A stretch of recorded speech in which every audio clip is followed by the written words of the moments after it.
Hello, everybody. This is Jim Feist in Las Vegas. We have a podcast to do today. We're down to the Final Four in NCAA basketball. It's got four good teams in there. You got Loyola, which is the dark horse, Michigan, Kansas, and Villanova. You got three big-name schools and one small school. It's been one heck of a tournament. Lots of underdogs. It's almost like you can't play a favorite anymore. They just don't get it done, except for Villanova, of course. But it's been great. Hank, how are you today? I'm good. You know, it's interesting that Duke was favored over Kansas because Kansas had a higher seed. And Seth Greenberg, if I had listened to him, he really projected Kansas as the winner because he thought that if they played an up-tempo game, this was a game where it was close, and so the coach couldn't take them off their game. He just let them play, and they defended well. And what the surprising thing was that they out-rebounded Duke, and yet Duke had better size. But that happened before, and I question whether that big freshman should come out this year. I don't think he plays all that disciplined at times, particularly on defense. He's kind of a liability in there. He lets people get around him, and he doesn't always control the boards. He falls asleep at times. But Grayson Allen really didn't have a good game. He went for 8 minutes in the first half until towards the end of the game before he scored. And he was trying to be a facilitator, and they needed his scoring because they needed somebody to score from outside, and they just weren't getting it. And the game was a toss-up coming down to the end, but the Kansas had the one guy who kept scoring, who scored 9 points in the overtime, and Duke didn't cover him. He kept hitting that shot from the baseline, and they didn't guard him for some reason. He had wide open shots, and he killed them. So Self coached a good game, and they've got. Seth made another good point on ESPN this morning. He said 3 of the 4 teams are not teams dominated by freshmen. They're all guys who have been playing together for years, and he thinks that's made a difference. And that does make a difference. There's a big difference between a freshman and a senior when it comes to maturity in these games. Now we got a Final Four coming up on Saturday.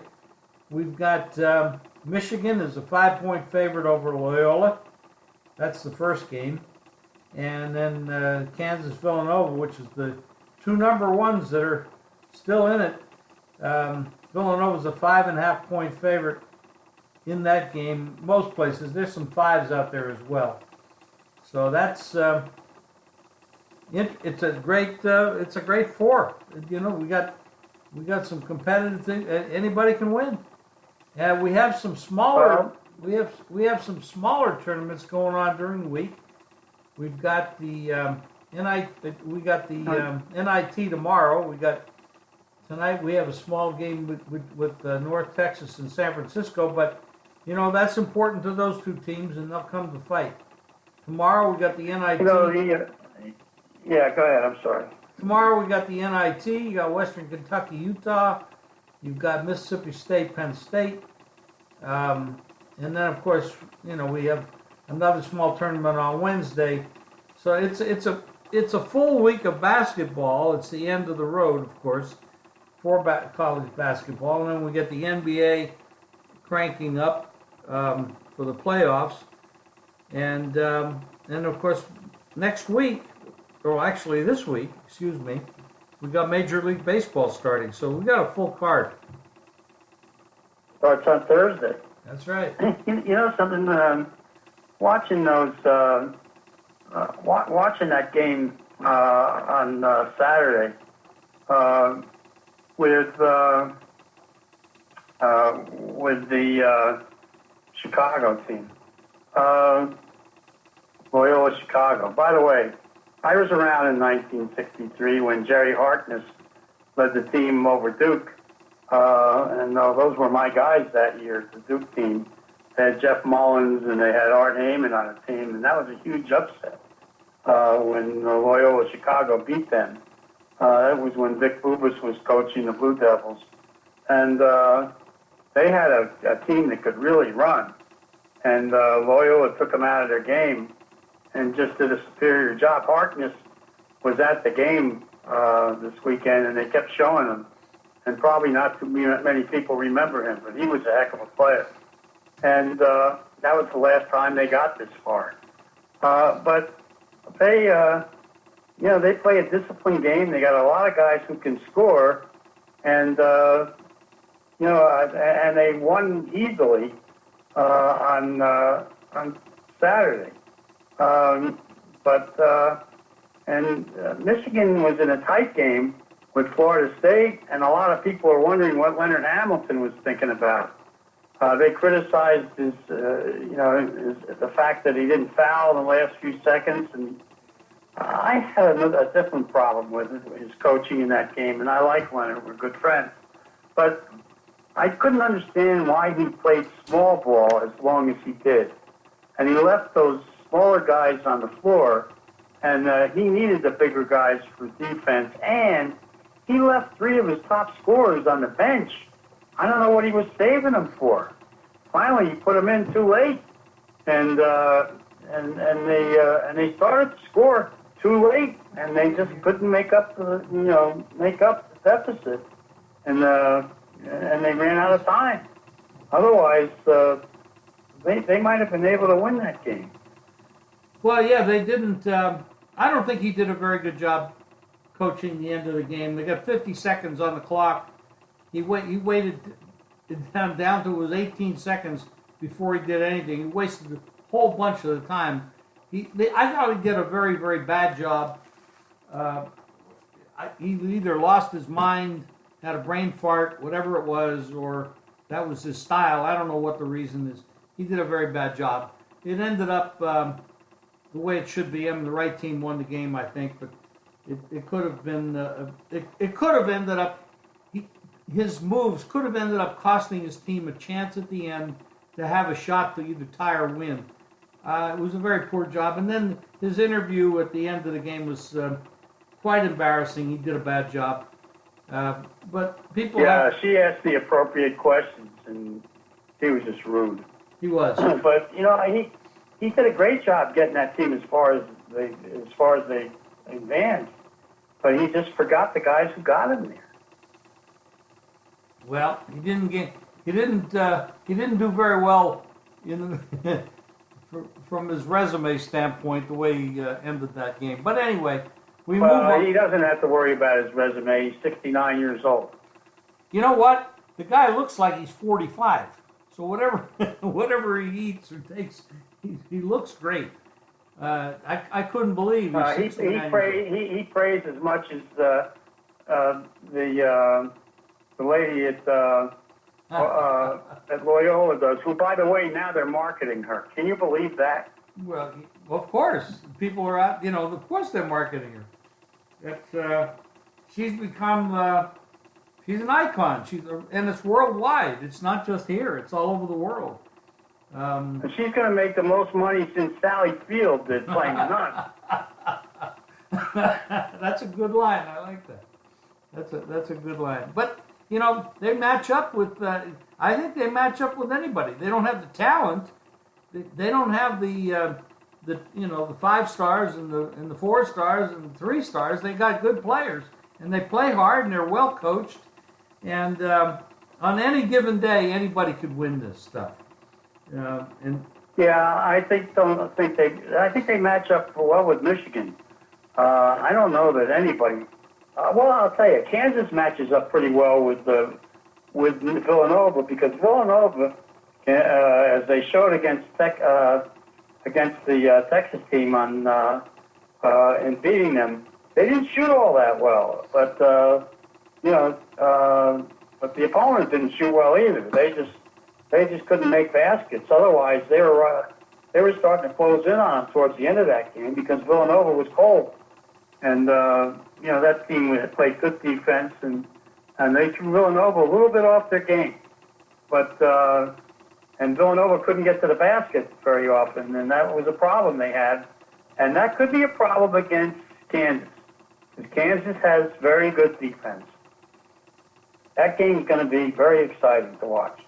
Well, it's 1 against 1, and the other game it's 3 against 11. This is the 111 seeded team I think actually has a chance to get to the final game. We haven't had that in the past. We've had some 11s over the years get to this point, but they haven't been able to cross the threshold and get into that final game. This one has a chance. Well, that's because the 3 is not that good. That's true. That is true. And some of the seedings are questionable anyway, so it's going to be exciting. We do have some games during the week here, Hank. I don't know if you want to talk about them. We got the North Texas San Francisco, and of course tomorrow we got the NIT, and we have some other games on Wednesday. So we have games every night, Monday, Tuesday, Wednesday. The one day we don't have anything scheduled at the moment is Friday, but that could slip. Something could slip in there out of these other division or tournaments. So anything in that group that you're interested in? Yeah, North Texas. I love watching them play. They can run and they can score. And it would surprise me if they don't hit 80 points against San Francisco. Well, I agree with that. And tomorrow we got some Western Kentucky, Utah, which is basically a pick'em game. I've seen these teams play, and I will tell you something. This Western Kentucky plays very similar type basketball to Loyola of Chicago. They're very well coached. Utah is a gritty team out of the West, playing very well right now. Mississippi State coming out of the SEC. A little bit of a dog here, 2.5, 3 points to Penn State. A lot of people think Penn State's playing the best ball they've played all year. They come out of the Big Ten, so you got Big Ten SEC there. There's some good games here. This NIT tomorrow night is going to be very interesting. Penn State's been playing well towards the end of the season. They really came on. And they're going to be tough. He's a very good coach, the guy at Penn State. So that'll be an interesting game. Yep. We talked a little bit about the Masters the other day. Bubba Watson. Yeah, you want my 5? I would love to know your 5, yes. Let me get my pen. Go ahead. Well, I'm starting with Bubba Watson. If you watched him this weekend, he was really on his game. I agree with that. I have money on Bubba. Justin Thomas, Jason Day, Rory McIlroy, and Phil, another lefty. Well, the way I bet the Masters. There's a lot of players in it that can win it. I try to Dutch the, which means I take positions on a lot of long shots. I rarely bet favorites in something like this, and I look for somebody to slip in at a price. But watching Bubba yesterday, here's a guy that says he's never had a lesson in his life. He can play. This guy can play. Man, when he's hot, oh yeah, when he's hot, he's tough. It's going to be great. And remember, he's a lefty, and that course favors lefties now. So, what we're saying here is you and I are betting, and you're giving me who? Who do I get? You got Tiger. So I got Woods against these 5? No, I'm going 1-on-1. Each one of those 5 guys will beat Tiger. How much a bet? Oh, $20. You got it. $20, head-to-head matchups. Okay. I'd say you're the favorite, but we'll see. You want me to lay a price? No. 5 guys? No. I can handle the 20. We'll just go for the 20. 20 a man, head to head against Taggart. Actually, I'm going to bet Taggart to finish in the top 10, and I'm going to bet him to finish in the top 5. So I'm pretty confident the way he's playing, and he's surgical. He knows how to hit that iron. He can place it. He can chip. He can putt. Yeah, the guy's older. He hasn't played in a long time, but the last couple times out, and the one thing about him, this guy has played this golf course like a surgeon for many years. He knows how to play it, and he can control the ball and place the ball. He's not that big a long shot, so I'm okay. I'm okay with this bet. I mean, if I was really trying to pick the winner, I'd probably pick Bubba. I would probably, if I was trying to pick a winner in here, I'd probably go with Bubba after what he did. Yeah, the only guy I'm not so sure about is McIlroy, although McIlroy had a good tournament a couple of weeks ago, and I think he wasn't all that up for last weekend. But I'll tell you who's been playing great in the last few weeks is Phil. Yep. And he's been in every week. Yep, how'd you like to see the final group on Sunday, Phil and Taggart? That would be amazing. Yeah, they were talking about that. Well, I tell you what, the They rating. were talking about how great it would be to see Phil and Tiger, and Bubba and McIlroy is the final 4. I don't think it would get as high a rating as 60 Minutes got last week, though. Oh. Or last night. Oh, boy. 22 million. Wow. That's incredible. That is incredible. I don't think I'd have paid her in my heyday. I don't know what she looked like 20 years ago. Well, they have pictures of her. I don't think anybody really cares about who has an affair with who. It's none of our business. The only people who should really care is the wife. But I think that it's the payoff that's the interesting part of it. Yeah, it's the intimidation, the threats, and the payoff that are the important part of the whole thing. So I try to stay away from politics. Well, let's talk about NBA for a minute then. All right. Well, how bad off do you think Golden State is right now? Well, they're not. Their first round, they're not going to have anything to worry about whether Curry plays or not, and they'll be fine by the time they get there. Remember, a lot of these coaches are resting people, and yes, Curry's injury is real, but a lot of the other ones are not so much.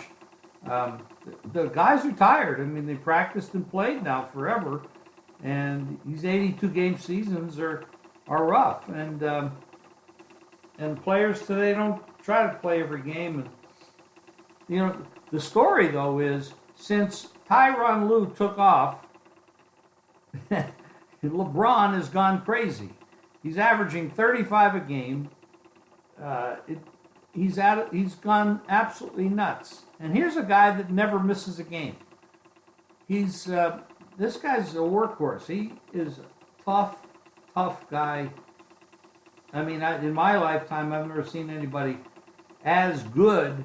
Clutch-wise, I would go with MJ, but as a physical specimen that can play every day, he does it. I mean, even MJ got tired and retired from the game, went off to baseball, and then came back.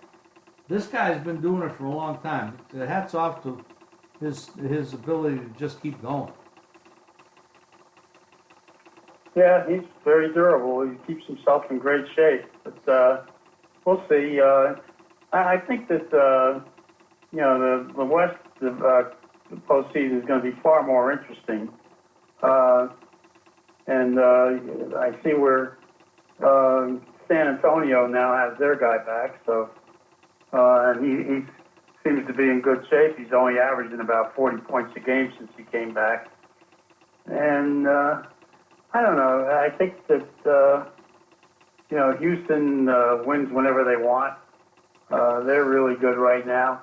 I'll tell you a team that has disappointed me a little bit lately, and I think that's Portland. Portland has blown a lot of games late. I don't know if they have what it takes to. Although yesterday they beat Oklahoma City because Oklahoma City couldn't make a three at the end of the game. But Portland has blown a lot of leads in games recently, so I'm a little disappointed in that. Well, Hank's plays and my plays are up at jimfeist.com, so go there, pick up our plays, and Hank, I'll talk to you again on Wednesday. We'll do another podcast. Great, Jim. Have a good day. You too. Thank you.